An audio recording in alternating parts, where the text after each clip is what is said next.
एक बार की बात है, देश को आज़ादी दिलाने के लिए महात्मा गांधी अहिंसक आंदोलन के दौरान एक बार उन्हें जेल में बंद कर दिया गया। इस खास जेल के नियमों में से एक नियम यह था कि कैदियों को कोई भी अखबार या बाहरी संसार की कोई भी खबर नहीं दी जा सकती थी। एक बार एक डॉक्टर जो गांधी जी का एक मित्र था, जेल में उनसे मिलने आया। उनके अहिंसक आंदोलन के संबंधित कोई खबर थी जो डॉक्टर को लगा कि गांधी जी को पता होना चाहिए। डॉक्टर एक अखबार के साथ आया था। उसने अपने कुछ पर्चे निकाले और उन्हें गांधी जी की खाट पर रख दिया। डॉक्टर गांधी जी के उनके स्वास्थ्य और सुविधाओं के बारे में बातें करने लगा। जब डॉक्टर के जाने का समय आया, उसने चारपाई से अपने सारे कागज उठाकर जेब में रख लिए, पर अखबार वहीं छोड़ दिया। जब गांधी जी ने अखबार वहां पड़े हुए देखा तो उन्होंने उसे पढ़ने से मना कर दिया। वास्तव में वे इतने ईमानदार थे कि अखबार की ओर मात्र देखकर भी जेल का नियमों का उल्लंघन नहीं करना चाहते थे। अतः बिस्तर पर पड़े अखबार की ओर से उन्होंने अपनी पीठ कर ली और सारी रात अपनी कोठरी के कोने की ओर देखते रहे। वे रात भर बैठे रहे और उनका चेहरा कोने की ओर रहा ताकि वह अखबार को देख या छू ना ले। अगली सुबह डॉक्टर गांधी जी से मिलने वापस आया। उसने देखा कि अखबार खाट पर वहीं पड़ा था जहां वो पहली रात छोड़ गया था। डॉक्टर बोला, क्षमा करना, मैं गलती से अखबार छोड़ गया था।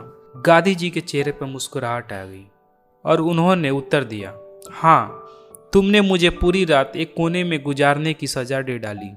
गांधी जी की ईमानदारी ऐसी थी कि चाहे किसी ने भी उन्हें अखबार पढ़ते नहीं देखा तो भी वे बेईमान नहीं होना चाहते थे, क्योंकि उन्हें स्वयं को पता था कि कैद के दौरान उन्होंने जेल के नियमों का उल्लंघन किया है। हम में से कितने इस प्रकार की ईमानदारी से जीते हैं? हम समझ सकते हैं कि हमारे दूसरों से अपने कार्य छुपा सकते हैं, पर हम प्रभु से और अपनी आत्मा से कुछ नहीं छिपा सकते। हमें अपने कार्यों का फल भुगतना होता है। ईमानदारी आत्मा का गुण है। जब हम यह चुनाव करना होता है कि हम ईमानदार रहें या बेईमान हो जाएं, तो हम अपनी आत्मा की बात सुनते हैं या फिर मन की। मन हमें बेईमानी की ओर ले जाता है और उसके लिए हमें कई प्रकार की बहाने बनाता है। उसके पास हजारों तर्क होते हैं कि हमें झूठ क्यों बोलना चाहिए, धोखा क्यों देना चाहिए या चोरी क्यों करनी चाहिए। पर आत्मा केवल ईमानदारी चाहता है। अगर हम आध्यात्मिक रूप से तरक्की करना चाहते हैं तो हमें अपनी आत्मा को अधिक से अधिक जानना चाहिए, उसकी बात सुननी चाहिए। ईमानदारी बरतें अपने कार्य व व्यवहार में।